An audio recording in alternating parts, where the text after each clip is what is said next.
Hey, what's up? I've spoken a few times about some of my favorite indie cartoons or pilots that I've come across on YouTube that I think deserve more attention, shouting from my little corner of the internet, and this isn't going to be any different. I'm going to be talking about Quartz, a indie YouTube cartoon by Alpal Art. I originally came across this series on TikTok, and I moved over to this platform to check out the 3 episodes available. I've really enjoyed them, so I'm making this video to try to convince you to check it out too. Alright, let's get into it. Right now, at time of recording, there are 3 episodes out for Quartz. The first one having premiered on YouTube about 2 years ago, and the most recent one having premiered about a month ago. Quartz follows Lyra and Snowbelly, 2 adventurers, as they island hop around the world. Each episode follows Lyra and Snowbelly as they travel to a new island and fight a new monster. It's an episodic format with a tied-in overarching plot. Tying everything together is the introduction of Quartz and Quartz crystals, which seem to empower at least part of the world and the monsters that Lyra and Snowbelly fight, as well as unlock and enable supernatural powers in those exposed to it. Each episode has also kind of leveled up Lyra and Snowbelly, with them defeating a progressively harder monster with each episode, starting with King Dog, I think is his name, this little dog dude that also now kind of serves as a mascot for the series itself. And then episode 3, they're also fighting a dog, but it's comprised of slime. So it is interesting to see the makeup of the monsters and how much more difficult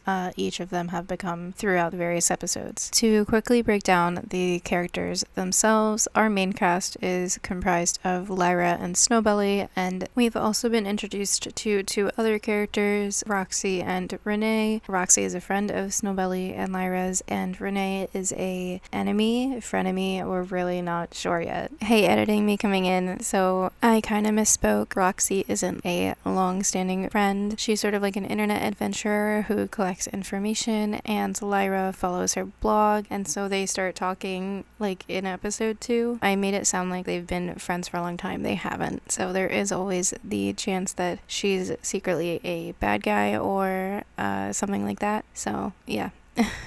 There's definitely room for twists and turns in the story. To talk specifically about our main protagonists, Lyra and Snowbelly. Lyra is your typical headstrong, confident adventurer. She's the first off the boat in the morning and headed straight into whatever danger awaits. But she definitely does seem to have the skill to match up her boisterousness. She's generally pretty quick on her feet and willing to face whatever it is that they come across. Snowbelly is in some regards the opposite, but also just as equally adventurous. He really just moves at a more relaxed pace than Lyra, a bit more low-key overall. He's also a lot less confident in his abilities as a hero. It's a classic dynamic, and I think it works really well here. It'll be interesting to see how the characters adapt and change, especially as they sort of level up and gain a bit more confidence and familiarity with the adventure situation they're in. Episode 1 begins in the middle of one of their adventures, so we don't know how long they've been traveling together before the series started, so I'm also pretty interested in seeing how they got to where they are and how exactly they got into adventuring in the first place. That's really all I want to give away in regards to the show and its characters. Each episode is about 10 minutes, so if it sounds up your alley, go watch it and come back and let me know what your thoughts are. In the meantime, I'm gonna talk a little bit about my thoughts and feelings on the show so far, which is mainly that I've liked it and enjoyed it. Otherwise, I wouldn't be making this video.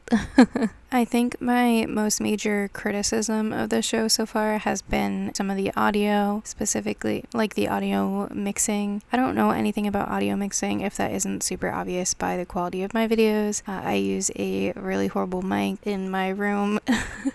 The only editing I really do is the chopping up of what I'm saying so that there aren't long pauses and 40 million ums. Sometimes characters in the series can sound like they're far away or maybe a bit mumbled. I think it's especially evident in episode 1. Snowbelly, it's no issue. Probably. But yeah, that's my biggest gripe for sure. However, it is worth remembering that it's really just Alpal Art making the series, with the exclusion of the voice actors and some sound stuff. They made a behind the scenes video a while ago answering questions, and they actually gave a brief overview of how they make their series. So at the current moment, outside of voice actors and some music people, everything is just me. I'm the animator, writer, social media person, etc. So it's kind of a solo endeavor at the moment.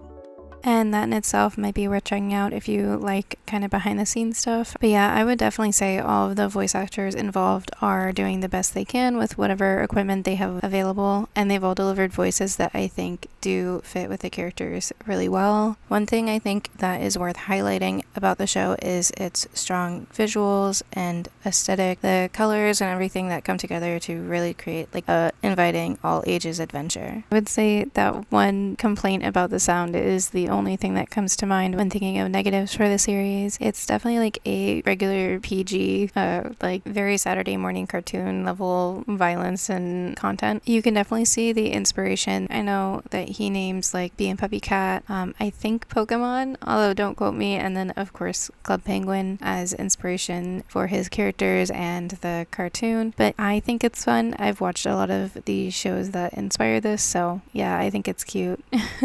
It's cool to see how all of it congregates into a new idea. I'm also really excited to see the breakdown of the magic system and how exactly that all works in the world created. It sounds like not that much world building has been done behind the scenes, so when they decide on like a world name and some of the maybe cultural or historical elements that make up the world, I'm also really excited to learn more about that. I'm a sucker for people telling me about their homebrew world and universes. It may just be the D&D player in me, but if you put lore in front of me, I am going to read it. So anyway, I guess that's really all I have to say. I made this video just to get more eyes on the show, and hopefully I can trick one or two people into clicking on this video so I can convince them to then go check out Quartz Quest. Alpal Art, if you see this video, keep doing what you're doing. I think your series rocks, and I'm excited to see what you do with it. But yeah, until then, I forgot to do my thing. So hey, I'm Mojo. I post what I want when I want. It's sort of just a whatever type of thing.